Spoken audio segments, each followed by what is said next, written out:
Hello everyone, we are back on air. Olga show for you every Saturday night, 92.3 FM, all over Bay Area and beyond, from Carmel, Monterey, all the way to Vallejo and almost reaching Santa Rosa, but at least Berkeley and San Francisco, Oakland, Half Moon Bay.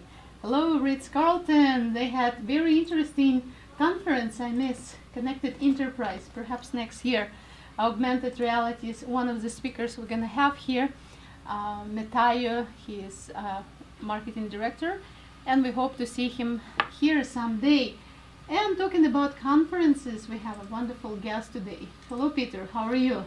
Good, thanks. And how are you? Very good. As you know, busy just like you. We're visiting 10-15 events per week and all of those wonderful conferences. Actually, if you want to call and ask Peter questions, 408-912-5265, 408-912-5265. Good thing I didn't give my cell phone number live on air. That would be interesting. Then I would be wondering why my cell phone going off the hook here. So Peter, tell me, what brought you to the lifestyle like me, 10-15 conferences per week in busy Silicon Valley? Well, it's interesting. I've been going to various tech events and conferences for quite a long time throughout my career, and always saw it as probably one of the best ways to build your contact network and also do lead generation. I've been in various roles throughout my career in product marketing and direct sales, as well as indirect sales, channel partner development, and I always found going to conferences as one of the best ways to foster high quality network building. So as I progressed in my career, I started doing it more and more, and to the point where now it's kind of my calling card. As you had mentioned in your intro, 10 to 15 a week events is an average for me, and you might think that's a lot, but that's only about 2 a day, including weekends. Yes, 24/7 almost, right? Yeah. So you have to be available at any point and given time. And imagine if you're sponsors and they're expecting you to be there, or your co-founders or colleagues. Mm-hmm.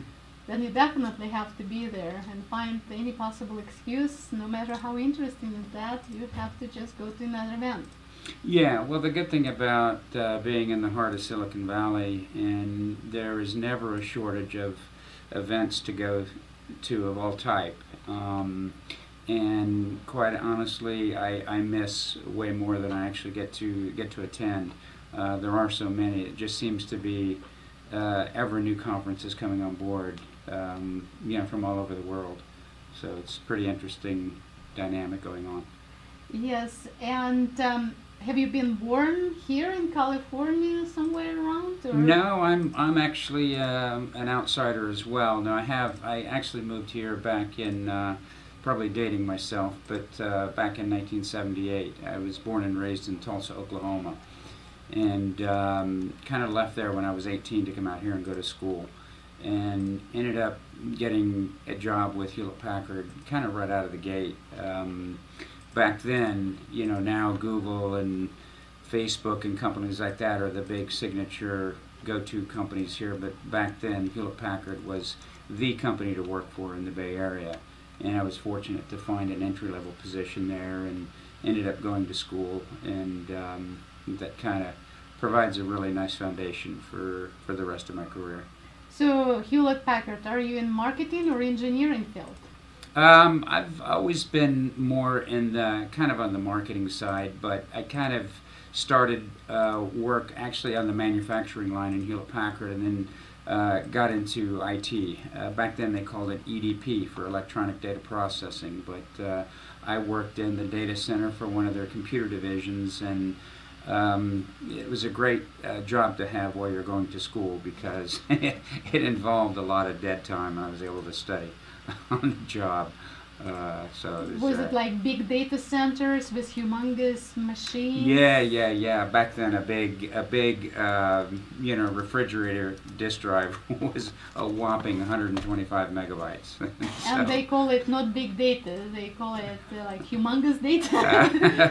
Back then, big data really wasn't a term that was used. But, I think it was costly. It was like 1 gigabyte. I think was like a lot of money cost at that time? 1 gigabyte probably didn't. If you added up all the data in our data center, didn't add up to 1 gigabyte. I would be hard pressed to see how we would get to 1 gigabyte. So. Yes, I remember I went to the school and we had a tour of HP Hewlett Packard data centers. At that time was still big, huge data centers, and they use it as museum more than anything. Mm-hmm. And they was trying to clean up all of those humongous machines. Well, back then, cutting edge stuff, and one of the most memorable things, and I worked at the HP site in Cupertino, which incidentally is going to be where Apple is going to be building their new headquarters. So HP's effectively moved out of Cupertino, where they had the headquarters of their computer division for dozens of years. But the highlight of my time there was when the Queen of England came to visit, and Dave Packard himself gave her a tour through the facility there. So that was pretty exciting. Have you been hiding somewhere in the facility? No, there wasn't a lot of work going on that day. As you know, security was high even back then, and they just kind of had everybody, to the side of the walkway or the entryway into the building, and we just got to watch them walk in and take the tour, and so it was pretty cool. Yeah, that's interesting. So you went to the school here, university? Yeah, I went to Santa Clara University, and again, back then I was on a program with HP. It was called the Educational Assistance Program, and they would actually pay your tuition as long as you're a full-time employee there. And it didn't have to be, it didn't have to be in engineering or anything. It just had to be something that you might use for a future career, and you had no obligations to stay at the company after that either. And back then they didn't tax the income, so it was actually a really good deal. So I got my education paid for by HP. That's very good. So now, in terms of the working besides HP, did you work for any other company? Oh yeah. I worked for HP for 21 years and then left. Actually, right in '99 when the big internet boom, or the big boom was starting, and actually big bust after that, the .com era. But I went to work for a company called Security First Network Technologies. They ended up being the world's first internet bank. They brought up the first online-only bank. So I started to go to work for them, and in direct sales, covering a couple of their large accounts like Citibank. And they went through an acquisition spree and bought up a couple of their competitors. But it was a really interesting time because it was just the advent of the internet and being applied to various business models. And when you look at it being applied to the financial services industry, that was one where it had a really big impact. And back then everybody thought that brick and mortar banks were going to be gone and dead and done. And so, but as we know now, the internet just turned out to be another channel for large institutions to reach their customers, to provide customer service, information on bank balances, bill pay, small business banking, those kind of things. So it was just interesting to kind of look back as to what these gloom and doom forecasts were for organization or industries like financial services. So. Yeah, but then you also came from Oklahoma. Did you dream of data centers? Not exactly. And Oklahoma is not as backwards as you might think, but yeah. I don't know. I was digging potatoes as far as I can know, and milking cows, and so I don't know what you did in Oklahoma and what did you dream about. No, I was actually, well, interesting you mentioned that, because in Tulsa, Oklahoma, in high school, that's where my first association with Hewlett Packard came about, because I was taking pre-calculus as a senior in high school, and one of the calculators that you used was a Hewlett Packard calculator, and they ran this this very odd scheme called reverse reverse Polish notation, or RPN, and so calculators didn't have an equal sign. Everybody thought that was, pretty strange, but You decided to change that. Well, not really, but that was my view into Hewlett Packard, and I had no idea I was going to be working for them one day. A couple of years later, and spent 21 years as the foundation of my career. So. And now coming to internet and all of the businesses, and including all the startup conferences and pitch and demos, I see you going. So why you doing that? I do that for several reasons. To me, going to events is probably the best way to do several things, and I go for several reasons. First and foremost is to just become educated. The beauty of meetups and conferences, you just have this tremendous opportunity to learn, to soak up content, to hear VCs or industry leaders or some really big movers and shakers just share their wisdom, share what they're doing, share their prognostications about what's going to happen in the future. So it's just a tremendous opportunity to learn.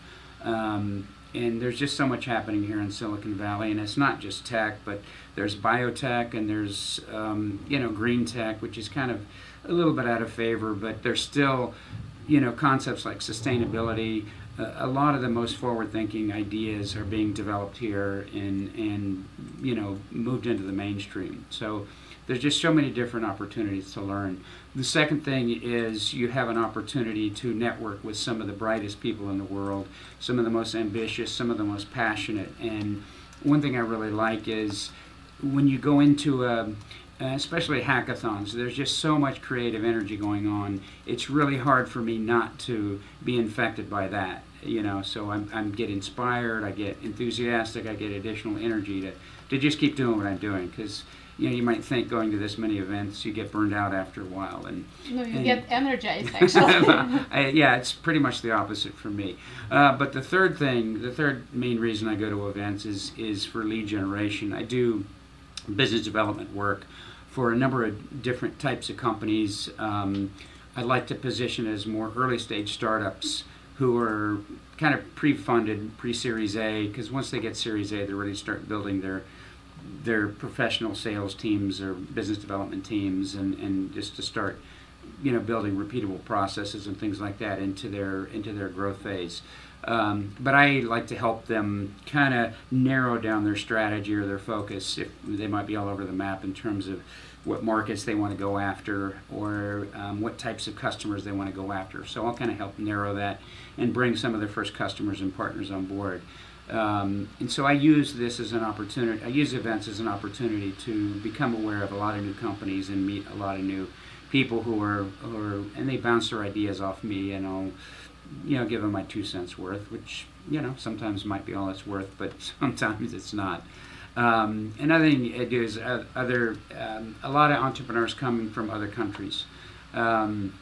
They want a presence in Silicon Valley, and because of my network here and because of my ability to kind of cover a wide swath in terms of different opportunities to partner or get new customers on board, I have a fairly unique and shortened time frame ability to help them out.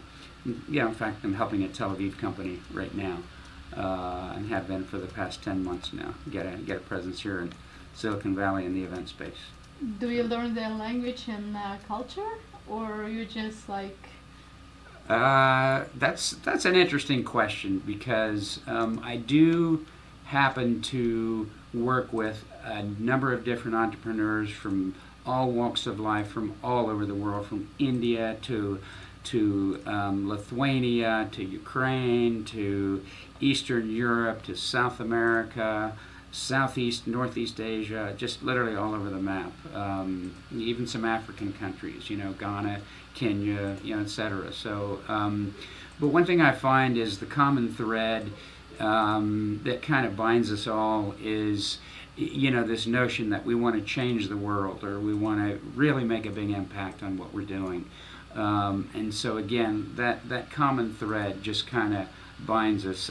It's fortunate that all the people that come over here speak very good English, so we don't necessarily have any language barriers. And as far as the culture goes, because my work, and that's what's interesting, is my foundation work at HP, I worked in a global marketing position, and so I had the opportunity to do business with just dozens and dozens of countries around the world. And you just kind of learn, different nuances, cultural nuances, et cetera, from, various peoples and companies around the world. And so I kind of like to think I've got a, a little bit of experience and,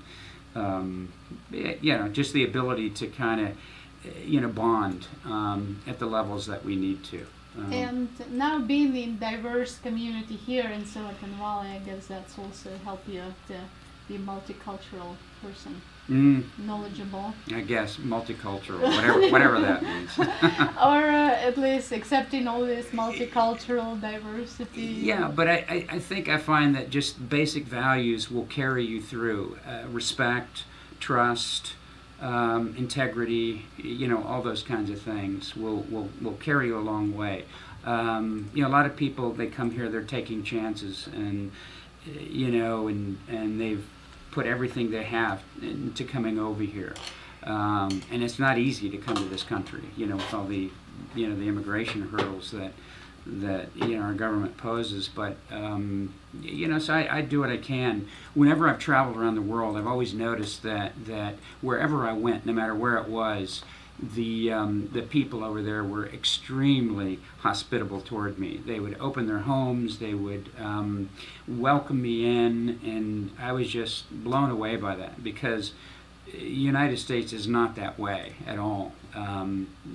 So I was wondering how I would ever be able to pay that back, and now, many years, that was many years ago, but now I find that I'm the one to help, be the host, or be the good host. And I've had a number of different experiences where opened up my network, or helped some young entrepreneurs get their bearings here, and introduce them to people, and help them with their project or whatever. So my experience, it reminded my first experience in America, in California, right? So I walk around, everybody smile at me, say hi, how are you? And I wasn't sure what is that. Is it something I was wearing or doing something? Until I learned that it's actually a culture that smiling and saying how are you, asking how you're doing, and being polite. Mm-hmm. It's actually was nice, because I wasn't sure what. I don't know. I thought maybe I'm so pretty. Well, that doesn't hurt. It doesn't hurt, and I was smiling too. So by the end of the day, I was walking and smiling. I was like, oh, that's a good day. So I should walk more often. Now, Bizabo, I noticed, or maybe other companies you work in. Do you want to mention that a little bit? Yeah, I mentioned the Tel Aviv company. It's a company called Bizabo. They have... Bizabo, see, it's okay. It's my beautiful accent. Not many get it right in pronunciation the first time. But no, it's a mobile event app. It allows event organizers to quote-unquote socialize or mobilize their event. It's a very rapidly growing industry segment. It's been traditionally used at very, very large conferences, and I'm talking like Dreamforce or Oracle Open World, where you have tens of thousands of people, and it's now starting to, move down market into some of the, not so large or medium and smaller events. And by that I mean from the 100 to 10,000 range, which I think is kind of the sweet spot for ones like Bizabo. But they've built a very, very well-designed, very cool product. It allows attendees to enhance their networking experience. It gives the ability to know in advance who's going, and to kind of target your networking, because that's really a big challenge when you go to a large event. Is who do you target, who do you network with, and you kind of rely on serendipity or luck or whatever to kind of meet who you want to meet. But it also gives organizers the ability to publish information through a mobile app. But the coolest thing I like developing is it gives sponsors and organizers a way to interact with their audiences, things like polling, voting, likes on sessions, and has the ability to track all the analytics so that after an event, organizers have all the data on how the interactions went, what were the most popular speakers, sponsors, panelists, that kind of stuff. So it gives them a lot of rich data so they can use to go back and cycle through and maybe make their event a little bit better next time around. Did you find Tel Aviv company yourself, or they found you? How that's Well, happened? it's interesting is I met them through my network. I mean, obviously my my event attendance and knowledge and kind of expertise in that area. One of the incubators that I work with called Startup Monthly, I was introduced by them. And so when the founders were over here on a fact-finding mission, we met up at Stanford. And it's funny because we were supposed to go, kind of an anecdote, but we were supposed to go meet in Palo Alto at a coffee shop, and this event came up where a really interesting author was speaking over at Stanford. So I says, "Hey guys, why don't we go over and crash this event?" And we went over and listened to this author speak at Stanford, and then had our meeting after that. So I even had time to squeeze in an event with these guys when they came over to meet. I know perhaps we will talk about upcoming events here in Bay Area if you would be able to connect your computer through the internet, or you have the phone. Okay. I couldn't get the password to work. So not to worry. I know that I saw you at GMIC, and it was a lot of Asian and Russians and Americans, and now I saw you at SVIEF forum in Santa Clara. So do you want to mention anything about these two conferences? I think it was brought by Chinese leaders. Yeah, GMIC stands for Global Mobile Internet Conference. It's a big event. It's been held in Beijing for a number of years, thousands and thousands of attendees, but it does appear to be bridging the the ocean between China and the U.S. And I've noticed, and as well as SVIEF, Silicon Valley Innovation and Entrepreneurs Forum, there's a number. These are two relatively new, what I'll call new, meaning they haven't been around for many years. But yeah, like very 3 years. Yeah, very rapidly growing, and I think it's just a testament to the level of business that's happening, or the trade and commerce that's happening between China and the U.S. So there's a number of different, these two I'll call them more trade organizations. If you look at how the event industry is segmented, there's several key segments. They're in this group that I'll call trade associations. There are other segments like corporates, so Dreamforce and Oracle Open World are examples of companies. The Marketo Summit, New Relic just had one called Future Stack. So every big or significant technology company, once they reach a certain size or critical mass, they have their own conference. And then there are other big trade show companies like UBM, IBF. They hold big ones as well. Then there's a number of independents that hold events like FailCon, ForumCon, things, PivotCon. There's a number of media companies, O'Reilly Media, VentureBeat, GigaOM, TechCrunch. They have their own event business and conference series, and each of them has their own flavor and their own culture. But all very excellent event companies and organizations, and just lots of